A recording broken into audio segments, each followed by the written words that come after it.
We are in Orlando, Florida, as the Magic are about to go into this interconference contest right here. And get ready for another dose of NBA basketball here with Clark Kellogg and Steve Kerr. I'm Kevin Harlan. And the Houston Rockets starting five. Patterson plays down low with the Sheik. Harden out there with Jeremy Lin. And it's Parsons in at the 3 spot.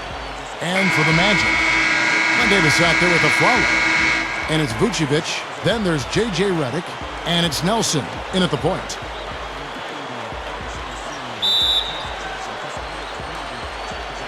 So the Rockets win the tip. And Parsons kicks to Ashik. And here's Harden for 3. That's good. Harden's got his team on the board to start the game for the Rockets. And he's on the board early. The first to strike there. Nice hoop. Nelson kicks to Aflalo. In low to Davis. Feeds it to Vucevic. Finds the bottom of the bucket from 13 feet out. Well, that's his shot. He is really proficient from that mid-range. Here's Ashik. Connects on the foul line jumper. Here are the Magic now. It's a 3-point game. Nelson off the pick from Davis. Nelson dishes to Vucevic. And the rebound goes to the Rockets. Here's Harden on the wing. Wide open look. And Houston again with the bucket. On defense, the Rockets. Tipped away. Straight up. And he finishes nicely on the layup. Harden's got 7 points. Now, when he gets an opening like that, he'll definitely take it. With 1 on the clock. A nice shot by Lin. That's a gut punch right there, Clark. Cough up the ball at one end and get beaten on the break at the other. Yeah, that really hurts. That's painful. And so the first quarter is in the books. Rockets lead by 9. And we'll get the second quarter underway on the other side.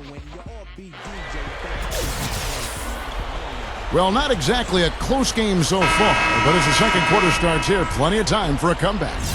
Let's quickly break down the game we've seen so far from the Rockets, guys. And they've done a nice job here offensively to establish a rhythm and a pace to this game. And I like that they're finding ways to score. Playing well here, Steve. This is how the floor looks for the Rockets starting the second. We've got Jeremy Lin, Carlos Delfino out there with Marcus Morris. Then there's Cole Aldrich, and it's Harden in at the shooting guard. I tell you what, wandering aimlessly out of bounds like that might earn him a ticket to the bench. Orlando making some changes. Davis comes in for Nicholson, and J.J. Redick is subbed in for Jameer Nelson. Houston with a big group substitution here. Ashik has checked in for Aldrich. Patterson comes in for Marcus Morris. Chandler Parsons, he's checked in for Carlos Delfino. And Tony Douglas is subbed in for Jeremy Lin. On the clock, and here's the call on Tony Douglas. That is his first foul of the game. So for the Magic, Vucevic checked in for Davis. And Jameer Nelson is subbed in for E'Twaun Moore. The Rockets also changing it up. Marcus Morris is checked in for Patterson. Delfino comes in for James Harden.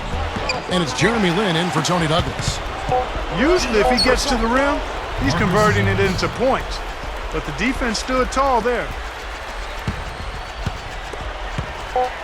Here's Nelson. Can't get it to go. And the first half is now in the books. The Rockets on top.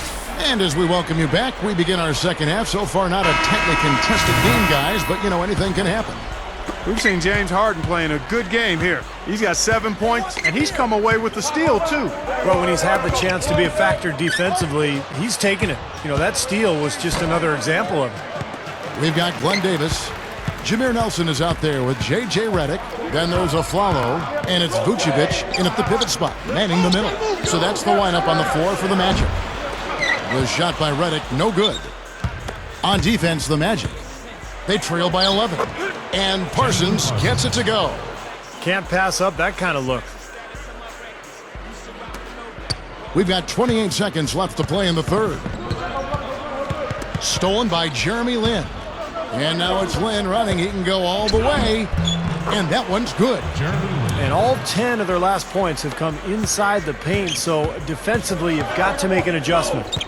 Yeah, and you got to do a little more to stop it, too. I mean, it's coming way too easy for him. At some points, you just got to buck up and say it's not going to happen. They're really playing well at both ends, offensively and defensively, guys. Yeah, it's been a complete performance, Steve. You look back on this game, it's one that you would hope to be able to build on. And as we end the third quarter, a double-digit deficit will make it tough to come back.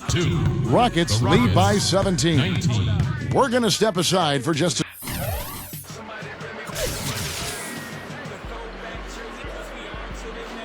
Welcome back.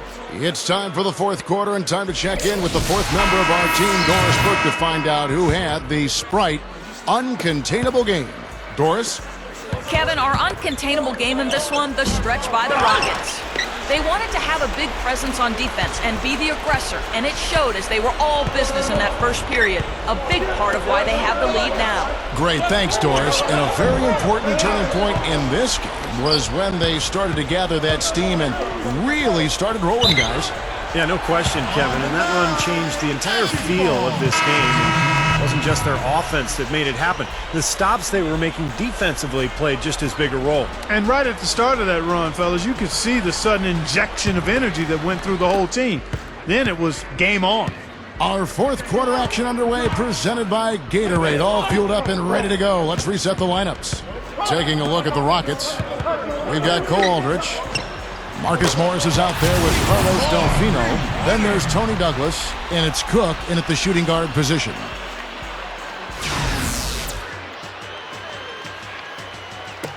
There's 21 seconds left in the fourth quarter. Aldrich, no good. Well, that was not a smart play there. That's a wild shot. They can get something better. No, that's not smart basketball. He should have passed that shot up. And that one's good. Now, they probably needed more of this earlier, guys. I don't think there's enough time left to get back into the game. Guys, this is really a case of too little too late, but at least it gives them something to work off of going into the next game. I think we can chalk this one up. The goal now is just to run some time. Yeah, I think it's time to get the